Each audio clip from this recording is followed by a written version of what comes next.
Hi guys. Oh god. So today we're gonna do face framing layering and how to do it and why.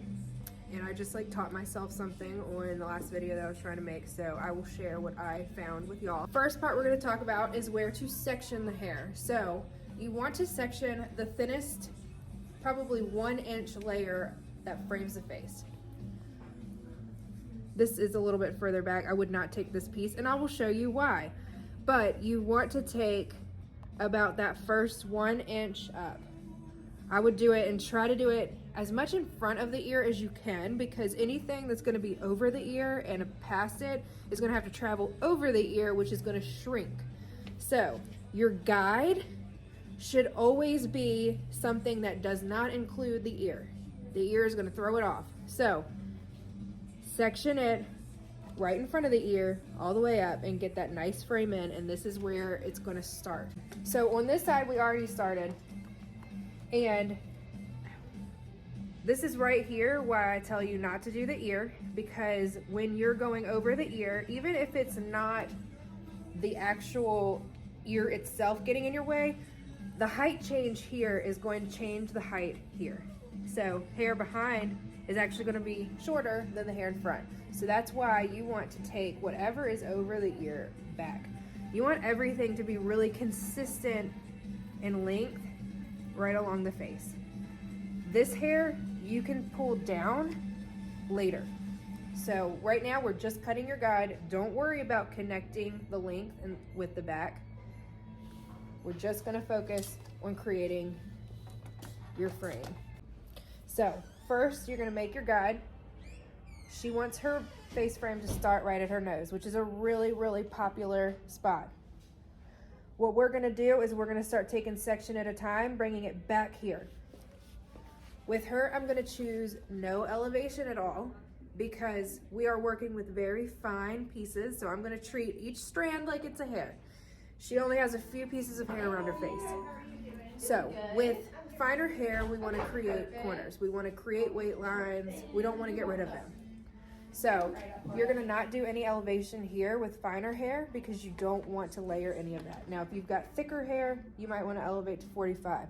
Never elevate to 90. That's just too much. There's like nothing. It's going to just look frayed. 45 is about as far as I'd go. I would do that on thick hair, but not thin. Thin, you want to leave the weight line. You want to keep 0 elevation for better results. So we're going to start cutting. This is super easy. Everything I'm going to do is just over direct. So we're going to keep your guide as straight down. The guide should match with wherever they part. She's got a middle part going on, so we're going with the middle. Bring everything back, cut. Next section, bring it back here. You can drop the sections that you've already cut to help with organization. Cut, drop, bring this next piece, bring it right back to that tip of the nose. Cut, drop, bring this piece, bring it back to the tip of the nose. Keep an elevation 0, cut. Bring this piece to the tip of the nose, cut.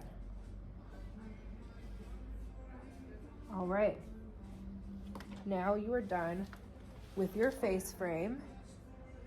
Look at that pretty angle, and all you had to do was bring everything back to here. If you want to check it, bunch it back together. It should all match at the tip of the nose perfectly. Another thing you can do, if you want this to be longer, let's say you've got someone with really long length, but they want the butterfly cut, and you've got short layers up to the nose, you've got to blend all of that out. You can take it past your point. You can take this guide and bring it over here. You can bring it here, you can bring it here, and all that's gonna do is make this hair travel longer, so you've got more of an angle down. I would definitely suggest that with longer hair when you're transitioning big time from different lengths. I would absolutely over direct, not elevate. I would bring it here, cut your guide, over direct for everything else.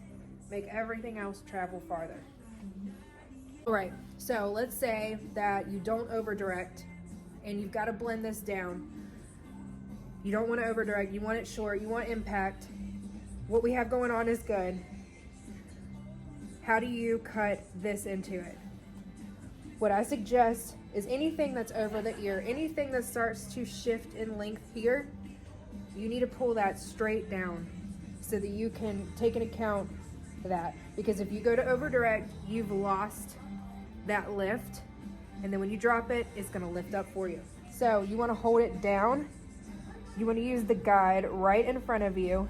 You wanna follow the same angle down and cut. Same with here, use the guide right in front of you, angle it down, and cut.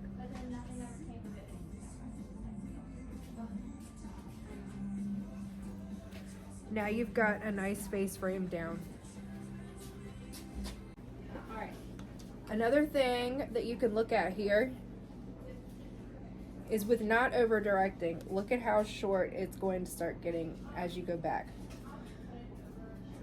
Sometimes I almost always over direct with my guide when you start to do those layers down because I don't want to cut back into the back, but sometimes you do. It just depends on the cut that you want. A butterfly, I will cut into the back a lot more. So I will do more of a sectioning like this. I won't over direct. I really want a lot of layering around the face. I don't want it super heavy on the ends, a lot of movement, a lot of tousling, so I won't over direct. I will leave it super impactful.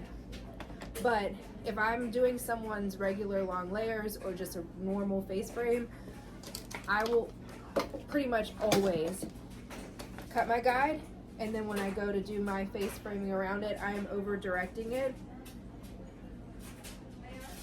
about a 45 off the nose to the side, not to the front.